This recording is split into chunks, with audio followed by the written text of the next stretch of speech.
যদি কোনো সৌদির কফিল অথবা সৌদি আরব প্রবাসী যদি ভিসা দিয়ে লোক নিয়ে আসার পরে সে লোককে সঠিক কর্ম না দিতে পারে, তাহলে তার গুনতে হতে পারে লক্ষ লক্ষ রিয়াল জরিমানা।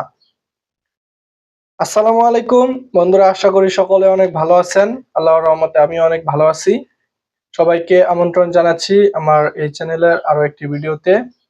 আজকের এই ভিডিওতে আপনাদের খুব গুরুত্বপূর্ণ একটা ইনফরমেশন জানানোর চেষ্টা করব, এবং যে ইনফরমেশনটা আমরা বাংলাদেশি হাজার হাজার প্রবাসীদের জন্য ভালো একটা খবর।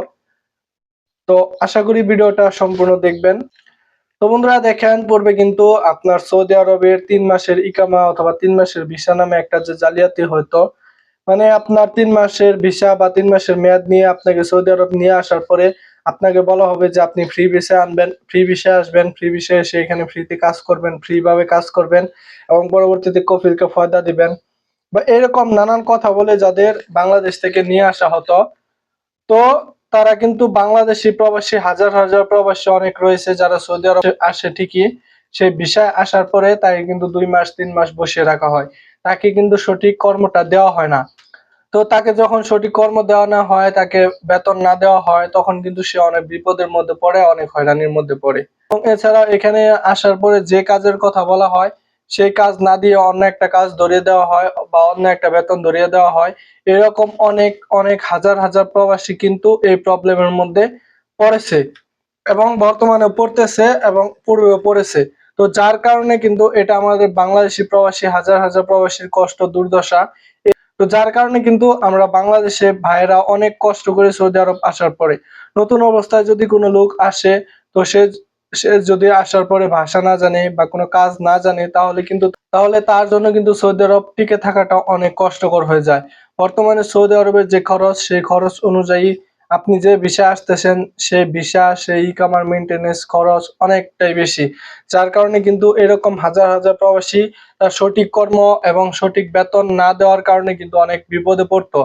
কিন্তু 2024 সালে সৌদি মন্ত্রণালয় এমন একটা সিদ্ধান্ত উপনীত হয়েছে, যারা এরকম প্রবাসীদের হয়রানির মধ্যে ফেলায় তাদের জন্য আপনার যারা বাংলাদেশ থেকে বা যেকোনো দেশ থেকে ভিসা দিয়ে লোক নিয়ে আসবে, সেটা কিন্তু তখন আসার পরে যদি সে তাকে তার সঠিক কর্ম বা যে কাজের কথা বলে এনেছে, তো সেই কাজটা যদি না দিতে পারে, তাহলে কিন্তু তাকে গুনতে হতে পারে 2 লক্ষ থেকে 10 লক্ষ সৌদি রিয়াল।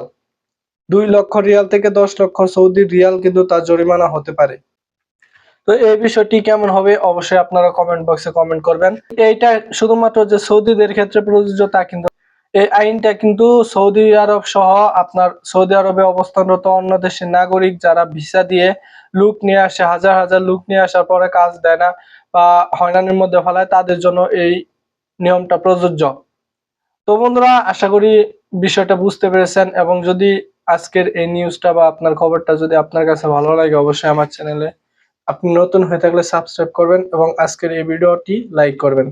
ধন্যবাদ সকলকে, ভালো থাকবেন, সুস্থ থাকবেন। আল্লাহ হাফেজ।